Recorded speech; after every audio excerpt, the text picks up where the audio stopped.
नमस्कार, मेरा नाम है ओपी वशिष्ठ। दी हरियाणा टॉक्स के खास मुद्दे में आपका स्वागत है। नमस्कार, मेरा नाम है सत सिंह और ख़ास मुद्दे में हम बातचीत करेंगे 1,20,000 जो कॉन्ट्रैक्चुअल एम्प्लॉयज़ हैं हरियाणा के अंदर, हरियाणा कौशल रोज़गार निगम के तहत उनको लेकर के, और उनसे जुड़ा हुआ मुद्दा है कि जो अभी सरकार ने एक नया अमेंडमेंट किया है जिसके तहत उनको पूरे इंडिया में कहीं भी ट्रांसफ़र्ड आउट किया जा सकता है, उसको लेकर के आज हम बातचीत करेंगे। हरियाणा अनुबंध कर्मचारी अधिनियम 2025 लागू किया है, जिसमें जो 1,20,000 HKRN से जो कर्मचारी लगे हैं उनको जॉब सिक्योरिटी दी गई है कि वो 58 साल तक अपनी सेवाएं दे सकते हैं। और जो ये 1,20,000 कॉन्ट्रैक्चुअल एम्प्लॉयज़ हैं HKRN के तहत, इसमें करीब 38,000 से भी ज़्यादा महिलाएं हैं। अब आप ये सोच के देखिए कि अगर किसी को 20,000 रुपये मिलते हैं, अगर उसको हरियाणा से बाहर कहीं भी पोस्टिंग दी जाती है तो वो सरवाइव करेगा, तो करेगा कैसे? हरियाणा के साथ लगते राज्यों में तो हो सकता है कि कुछ कर्मचारी अपनी सेवाएं देने में उपयुक्त हो पाए, लेकिन अगर दूर दराज के राज्यों में उनको भेजा गया तो क्या 15 से 20,000 रुपये का वेतन पाने वाला कर्मचारी अपने परिवार का गुजारा कर पाएगा? क्या वहाँ वो अपनी सेवाएं दे पाएगा? ये एक ऐसा प्रश्न है जो हर कर्मचारी के दिमाग में घूम रहा है।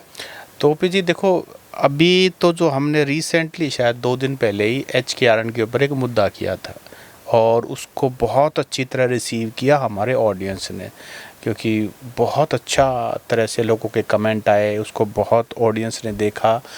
तो अभी तो इशू ये था कि जिनको 5 साल की नौकरी नहीं हुई है उनको सरकार ने निकालने के आदेश दे दिए थे। बाद में शायद मुख्यमंत्री जी का एक प्रेस कॉन्फ्रेंस भी हुई जिन्होंने कहा कि इंश्योर किया है कि हम किसी को नहीं हटाए जाएंगे। तो वो मुद्दा तो कहीं ना कहीं फिक्स हो गया, लेकिन अब नया बवाल खड़ा कर दिया है कि किसी भी कर्मचारी को कहीं भी ट्रांसफर्ड आउट किया जा सकता है। आप ये मानिए कि अभी बिहार चुनाव है और बिहार चुनाव से पहले हरियाणा के अंदर अगर हरियाणा से किसी को पटना भेज दिया जाता है, पटना में तो चलो सीधी ट्रेन जाती है, पटना के आसपास किसी जिले के किसी गांव में का मतलब उसको DC ऑफिस में तो बिठाएंगे नहीं, किसी गांव में भेजेंगे।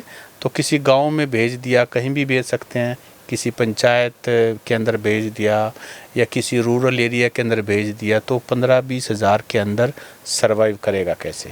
और वो लैंग्वेज का भी इशू रहेगा, उनको वहाँ पे अपने कल्चर की भी प्रॉब्लम हो सकती है और बहुत सारे इशूज हैं। महिलाओं को सुरक्षा का इशू भी हो सकता है, और सिर्फ महिलाएं नहीं है, बहुत सारे डिसेबल लोग भी हैं जो सरकारी नौकरी कर रहे हैं।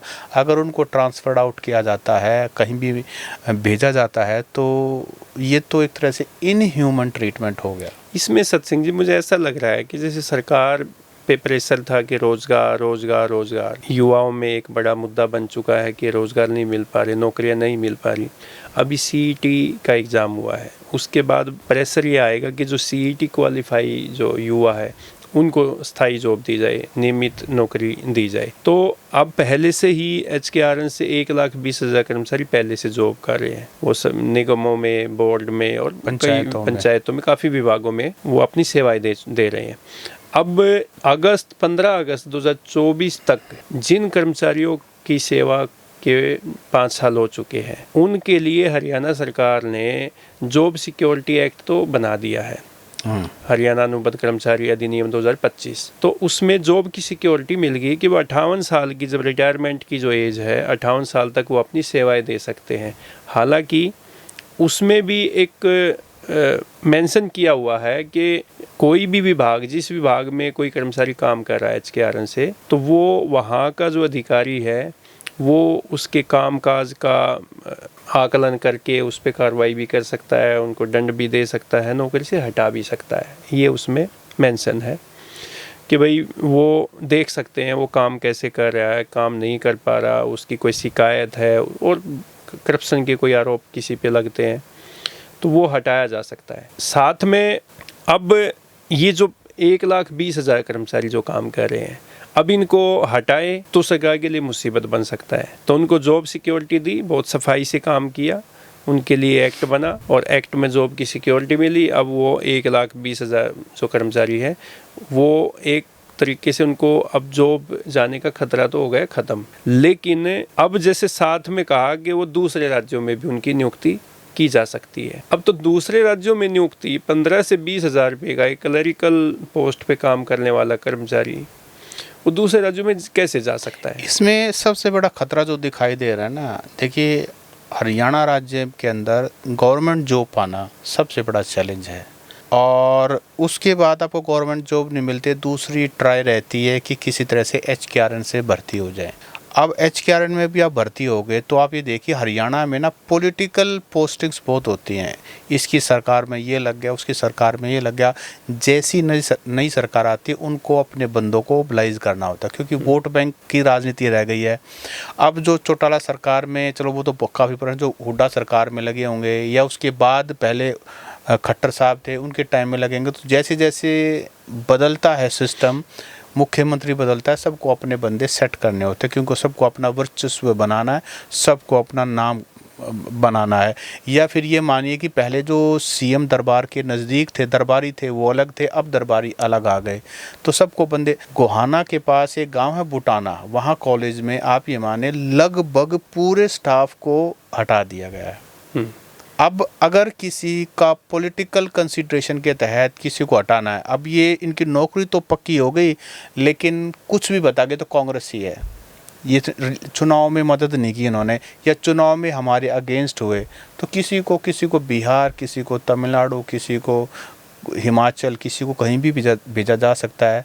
और अगर उस मामले में एम्प्लॉई डिसेबल है या महिला है तो मामला बहुत ज़्यादा संवेदनशील हो जाता है क्योंकि 15 से 20,000 में आप दूसरे स्टेट में सर्वाइव नहीं कर सकते। सर्वाइव तो वैसे यहीं नहीं कर सकते लेकिन बाहर तो मतलब ही नहीं बनता। सर्वाइव तो देखो यहाँ तो इसलिए कर सकते हैं सत सिंह जी के अपने होम डिस्ट्रिक्ट में ही मोस्टली ये लोग जो है HKRN से लगे हुए हैं, तो घर से बाहर गए, बाइक पे गए, स्कूटर पे गए, कैब में गए, जैसे तैसे भी गए, तो महीने का 1,000-1,200 तो ये लगाओ कि 2-3 हज़ार रुपये उनका खर्च हो जाएगा ट्रांसपोर्टेशन का, आने जाने का, और घर से रोटी बांध के ले जाते हैं क्योंकि बाहर खाने के लिए तो इनके पास, अगर बाहर खाने शुरू कर दिया तो अफोर्ड नहीं कर पाएंगे, घर में वो देंगे क्या? परिवार में बच्चे की फीस देनी है, स्कूल में राशन के देने हैं, दूध का पैसा देना है, माँ बाप की दवाइयों का इलाज के पैसे देने हैं, तो 15 से 20,000 रुपये में होता भी क्या आज के टाइम में? इतनी महंगाई है। आप 3 महीने का एक मोबाइल रिचार्ज करवाते हैं तो वही आपका 1,000 रुपये का हो जाता है सत सिंह जी।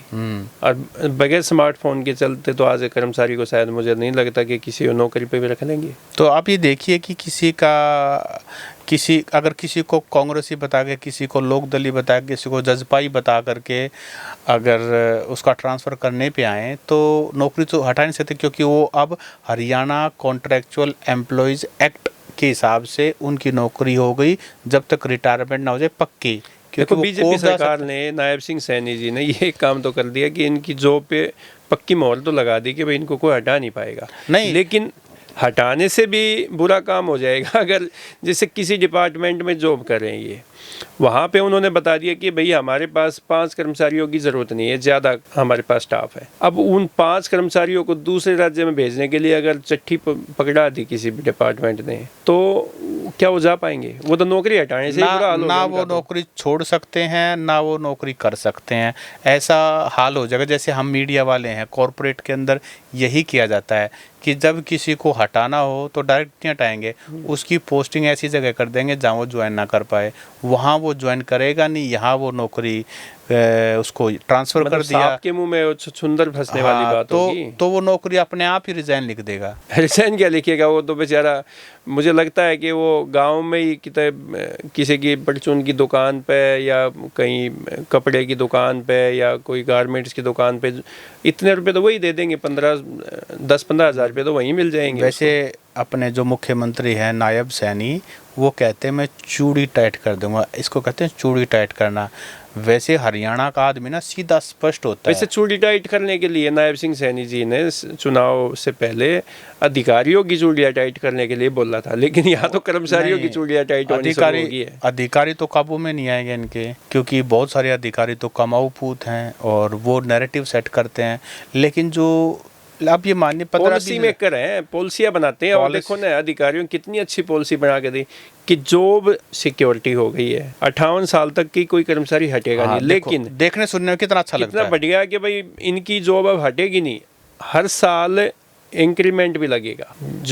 जनवरी और जुलाई में कुछ बढ़ोतरी भी होगी वेतन की। लेकिन आप ये देखो कि कितना अच्छा लगेगा, एक्ट बना दिया, अब इनकी जॉब नहीं जाएगी। अब फिर साथ में लिख दिया कि भाई इनको दूसरे राज्यों में भी नियुक्त किया जाएगा। इसमें एक एंगल और भी है। देखिए, किसी ना किसी नेता की सिफारिश से तो वो नौकरी मिली होगी। हरियाणा में नौकरी, ज़्यादातर नौकरी कैसे मिलती है हम सभी को पता है, 100% नहीं कहते, लेकिन ज़्यादातर क्या, अब जिस भी बीजेपी के मंत्री ने, विधायक ने वो नौकरी लगवाए होंगे और वो नौकरी लगने के बाद उन्होंने जी हजूरी बंद कर दी होगी। अब सबको दोबारा से जी हजूरी करनी पड़ेगी, क्योंकि वो अपना स्थानीय मंत्री, स्थानीय विधायक अगर उनसे नाराज़ है तो कभी भी उसका ट्रांसफ़र कहीं भी किया जा सकता है। अब ये मानिए कि अगर किसी को नूंह भेज दिया, रोहतक से नूंह जाने के लिए तैयार नहीं है, सरकारी टीचर्स को अगर उनको मेवात की पोस्टिंग मिले तो उनके लिए ये हो जाता है कि भाई नौकरी करूँ तो करूँ कैसे। चलो यहाँ तो नूंह भी चला जाएगा, कोई बात नहीं। आजकल गडकरी जी ने रोड अच्छे बना रखे हैं, चले जाएंगे, कोई दिक्कत नहीं। पुल से चले जाएंगे, एक बस कर लेंगे, टेम्पू कर लेंगे, जैसे तैसे कर्मचारी पहुँच जाएंगे।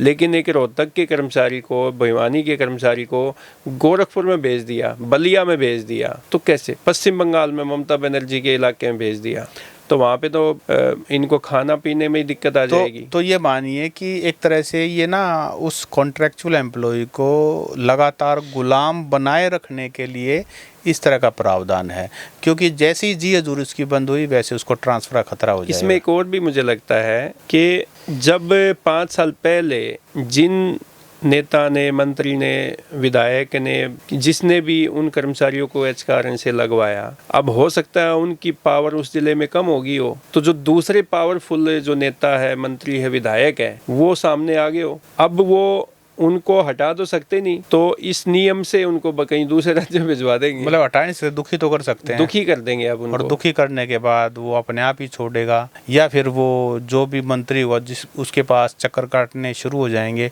जब ये मतलब ना कई चीज़ें, खट्टर साहब जब आए तो उन्होंने कई चीज़ें बहुत अच्छी शुरू की, बहुत सारी ऑनलाइन पॉलिसी शुरू की। हालांकि उसने ना क्या था कि पहले चंडीगढ़ के चक्कर बहुत लगते थे और ज़्यादातर चंडीगढ़ के सेक्रेटेरिएट में ये ट्रांसफ़र वाले बहुत ही पंगा रहता था। ये टीचरों का ज़्यादा होता था, टीचर्स का ज़्यादा होता था। फिर मैं ये कह रहा हूँ कि बहुत सारी व्यवस्थाएं वाकई में सुधरी हैं। देखो, जो टीचर ट्रांसफ़र पॉलिसी जो मनोहर लाल जी ने शुरू की थी, वो तो काबिल तारीफ़ है। उसके लिए तो देखो अब पहले तो शिक्षकों ने इसका विरोध भी किया था, लेकिन बाद में जब उनको मनपसंद के स्टेशन मिले, हो सकता है कि सबको तो नहीं मिल पाते, सबको नहीं हो सकता, लेकिन बहुत सारे लोगों को, लेकिन एक व्यवस्थित हो गया, एक नियम बना दिया। लेकिन नियम के क्राइटेरिया में जो आएगा उसको, लेकिन ऐसा लगता है जैसे खट्टर साहब कहे वो टीचर ट्रांसफ़र पॉलिसी भी जो है ना साथ साथ चली ही गई है, कि कितना लंबा समय को उनको इंतज़ार करते हैं। 6 साल हो गए, 6 साल से ज़्यादा हो गया। कुछ टीचरों को तो अभी जेबीटी के कुछ हुए थे, वो भी उधर इंटर डिस्ट्रिक्ट हुए थे, बाकी तो कहीं पे नहीं। अब ये 5 से 6 साल हो गए जो टीचर्स के जो अभी ट्रांसफ़र नहीं हुए हैं। तो जो ये HKRN के तहत कॉन्ट्रैक्चुअल एम्प्लॉयज़ को जिस तरीके से एक नया प्रावधान ला करके कि उनको पूरे देश में कहीं भी ट्रांसफ़र किया जा सकता है, ये नियम के अंदर जब से अमेंडमेंट हुआ है, जो हमारे कॉन्ट्रैक्चुअल एम्प्लॉयज़ HKRN के तहत लगे हुए हैं, उनकी दिलों की धड़कन बढ़ गई है, उनकी रातों की नींद भी ख़राब होने लगी है। सबको एक डर सा बना रहता है, अगर सरकार नाराज़ हो गई तो आपको कहीं भी भेजा जा सकता है।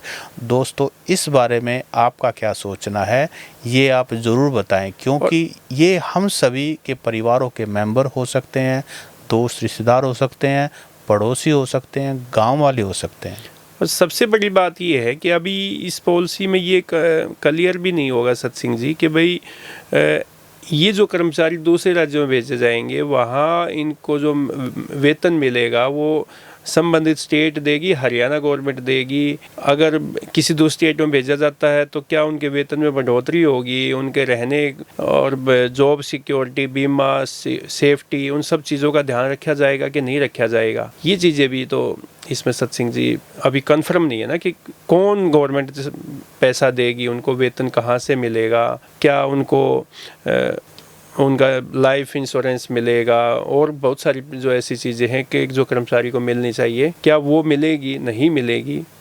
और जो ये जो पॉलिसी बनाई है जो दूसरे राज्यों में भेजने की, तो आप इस हरियाणा सरकार की पॉलिसी से कितने सहमत हैं? जरूर बताएं। ज़रूर बताइए। नमस्कार। नमस्कार।